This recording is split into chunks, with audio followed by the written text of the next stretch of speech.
All right, dive it in today, folks. And we are tackling a topic suggested by you guys. Vulnerability. Ooh, that's a good one. It is, right? It can feel kind of scary. Yeah, a little intimidating for sure. Right. Like, we're always told to be strong, put on a brave face, all that. Exactly. Don't show weakness, right? Exactly. But then we've got this snippet, the strength in vulnerability, how openness builds connection. And it makes you think twice. It makes you wonder if maybe, just maybe, there's something to this whole letting your guard down thing. Yeah, and what really got me was how the source talks about vulnerability being key to building strong connections. That's interesting. And we're not just talking about with your partner or your family, but like in achieving goals, basically anything where connecting with others matters. I see, yeah. I mean, it's not something we usually think about, right? No, not really. Vulnerability, it's often seen as a negative, Hmm. like a weakness or even, I don't know, something that could be used against you. Right, exactly. But here's the thing.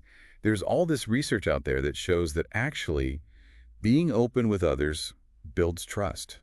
And when you think about it, it makes sense. If someone's willing to be real with you, to let you see their flaws, it makes you feel like you can trust them more. Yeah, like they're not trying to hide anything. Exactly. And there's actually some really cool research on this by Brene Brown. Oh, yeah, I've heard of her. She's like the vulnerability guru. Right, Yeah. too. Uh, Pretty much. And one of her studies found that people who were open and vulnerable were actually seen as more trustworthy and likable by others. Really? So it's like the opposite of what we usually think. Yeah, it's kind of counterintuitive. Okay, so I get that vulnerability can lead to trust, but how does that translate into strength? That part's still a little fuzzy for me. Well, think about it like this, when you share something personal with someone, like a struggle you're having or a fear, it's like you're saying, hey, I'm human too, and I'm not perfect. And that can really resonate with people. Because they probably have their own struggles and fears they're hiding. Right. And when they see you being open about yours, it makes them feel less alone. Less like they have to pretend everything's okay all the time. Exactly. And that feeling of shared experience, that's where empathy comes in. And empathy, well, that's the foundation for any strong relationship, whether it's personal or professional. Like, you know how sometimes someone will share something they've been going through, Hmm. and you're like, wow, I thought I was the only one who felt that way. Yeah, I know exactly what you mean. And then all of a sudden, you feel so much closer to that person.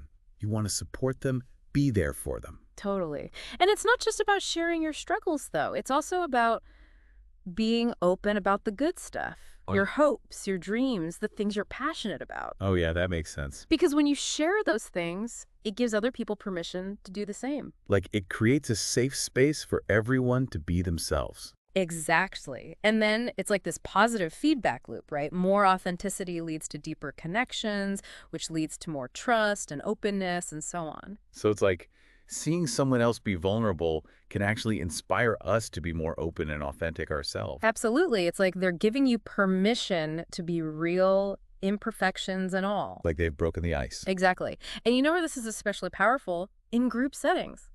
Think about a team at work where everyone feels safe to share their ideas, even the ones that are kind of half-baked. And that's where the real creativity comes out. Right? Because everyone feels supported and encouraged to take risks. Okay, so I'm starting to get this. But isn't there a flip side to this whole vulnerability thing? Like, is there a point where being too vulnerable can backfire? That's a really important point. And it's true. Vulnerability isn't about just spilling your guts to everyone you meet. Like oversharing. Yeah, exactly. It's about being mindful, thinking about who you're sharing with, what the context is. You got to trust your gut. So it's more about being selectively vulnerable? Yeah, you could say that.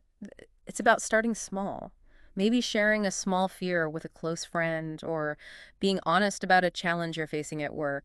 Just dipping your toes in the water. So basically what we're learning today is that vulnerability, even though it can feel scary, can actually be a superpower when it comes to building stronger connections and achieving your goals. Totally agree. It's like choosing to be courageous instead of comfortable, authentic instead of perfect. I like that, yeah. So for everyone listening out there, here is a little something to think about as you go about your day. What's one small act of vulnerability you could practice today? Maybe it's sending that text to a friend you haven't talked to in a while, or speaking up in a meeting with an idea you've been holding back.